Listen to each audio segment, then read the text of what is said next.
welcome to my garden. So today I'm going to plant a few roses, at least three, and then you will see me planting more roses in this area because in my previous video I showed you that we cut the several trees out of this area. Now I have really sunny spot, so I'm going to plant more roses, and I'm really excited because I really wanted to have roses closer to the house. Unfortunately, it was so much shade I couldn't really have roses closer to the house, and now I can, which is very exciting. And so we talked about this bed last time, and I was going to make some changes here. So as you can see, I have my David Austin roses, Judy Dench roses. So this is the dwarf Japanese maple that I was supposed to plant. I got this into the ground. This one is Wilson's dwarf pink, which I'm really excited about this one. And then I went ahead and transplanted my Ito peony here from this other bed. As you can see, I've been moving everything that I had from this bed into this current bed, because here now I'm going to have more sun, and then I'm hoping to plant more roses here because this area actually will get a lot more sun than this area, because we still have some kind of a shelter, that gets sheltered from this large tree right here.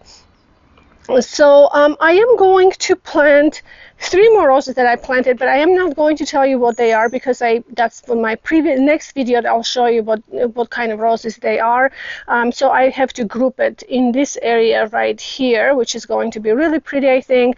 We're still working on the stems. We just, George is so busy. He hasn't been able to really help me much with this because he's busy with work, and I'm just kind of trying to do whatever I can do. And we still have to put that shed together in order for me to pick up all my stuff and organize, but this is what it is right now until we can get to it. So the only thing that I haven't been able to transplant is the hydrangea. This hydrangea will go to the north side of the house. And what I did just yesterday, I did remove all the creeping plumbangos from this area to the area up there, which I will show you here in a minute. It looks really nice there. And then I had lots of hellebores here. You can see all the holes. I had lots of hellebores, and the hellebores I did transplant in this area, which I think will look really, really pretty, especially when they start blooming here in the winter time. And I have a couple more, I think two more that's still left, which I'm going to plant again, in this area here, in a shady area, because this area will still get kind of sun in the afternoon, not a whole lot, but it does come in briefly. It may not affect them, I'm not sure, but I kind of like to avoid that area and then plant some other things that actually can take sun. And that's kind of the plan for here. So that looks really good, I think. It filled up, and in the winter time I can always bring some more pansies and things just to kind of tack into in between the plants, which will look really pretty. So here I have one more peony which was planted here before, never did really well. This one is a herbaceous peony. And this area gets really very dry because it was, large tree here, and again, it didn't allow any water. It would just consume all the water that was here. So it was very difficult for me to keep this area moist. But it did well. It bloomed. So I think I might just leave it here, maybe I will dig out and redo the soil a little more with sand where it stays more moist and replant it. But then I'm going to plant roses here, which I'm really excited about this. So, but today, in this area here, I'm going to plant three David Austin roses, the shrub roses, and I'm excited about this variety. So two I am familiar with, which I have in my garden, and I love the color. You can see how beautiful this color is. I absolutely love this rose. It's the name of this rose is LD Braitewaithwaite, and I will have George to put the name down for you so you can see. I don't have it on the tags here. And then this one, I'm not sure because I ordered Dark Lady and I didn't even look at the tag when it arrived, because I realized that two of these will be the LD Braitewaithwaite, and then this one I figured it's going to be the Dark Lady because it had a tag on it. And just a few minutes ago, I looked at the tag and it says the Prince. So I don't know if you guys familiar with the Prince. Have you had the Prince? But it's going to be the Prince because I'm not going to bother with the whole shipping and emailing back and forth and all that kind of stuff. So it is what it is. I will have two roses, and I think I'm going to plant perhaps maybe one here. So in these corners here, I have a paniculata hydrangeas. These are framboisine, which is in France here. It's the raspberry, and it's going to be really pretty. So I have another limelight here. This is actually proven winners limelight. It's the small one, little lime. That's what it is, the little lime. And then I have another two here, which is, I think they complement each other well. Then I will have the three roses here. So one will go, I'm hoping maybe here somewhere. And then I have caramel hookahs here, which I'm going to remove and take them closer to the house. And I think they will do much better here because this is going to be a lot more sunnier spot. And then maybe just have another third rose right in the middle here and see how that's going to look. I do have Japanese maple here. It was very, very tiny when I bought them last early spring, and it's called the Shoho. It's very, very beautiful Japanese maple, and it's doing really good. It was very small when I bought it, but look, it's grown quite a bit. I'm not sure if I want to leave this Japanese maple here, or maybe move him just a little bit, but I don't want to interfere with the rose. So for the moment I'm going to leave, because I do know that this hydrangea probably will get about a meter and a half, meter 20 maybe tall and wide. So it might just cover up this tree, which this tree is a really important part for me for this area. So I might move that later, but for the moment I can go ahead and plant the roses until I decide what I want to do. I do want this Japanese maple in this area though, so I might just move them a little bit the other way, not sure, but it's going to be here. Anyway, I think this is really going to be very pretty. I love the colors. I think I'm going to do darker colors here because I have so many peaches and creams and pinks, and naturally I am very drawn to it, I think. However, I'm missing the red. I'm missing the darker colors. I'm missing the cherry colors and all of that. So I'm going to bring more of that, like a hotter colors, to the garden. So I'm really excited to go ahead and get this planted. At least I can get this in place. We'll get them growing, and then slowly everything will start shaping after I start working on it. So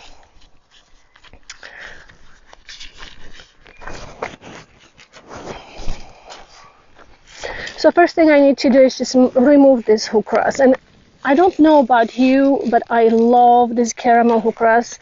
I was looking at them before I ordered them, and I thought, I don't know how they, we'll try them. But as I really, really love them. I think they have really interesting coloration to them. I have to say, one of my favorite. But we'll give them another spot.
this was a little difficult because, again, this area has always been a difficult area because of the big tree that was in the center, and it's so hard to dig in between the root system. So I did come across some that I was having difficulties to actually dig the hole, but I was able to cut those roots and try to get rid of them because clearly I don't have the tree and I don't really care, if the tree is not going to damage anything. What I'm trying to say. So I was able to plant the rose, and I always like to plant right at the grafted area because usually some places I heard people say that if the grafted area is covered under the soil, that it gives you more opportunities to branch out and try to grow from there. So that's what I'm trying to always achieve with my roses, and I think they're looking really good. But I wanted to also touch base really quick about the bare root plants and plants that are in container. In my personal opinion, before last winter time, I always like to buy plants already in a container, and they're a little more expensive.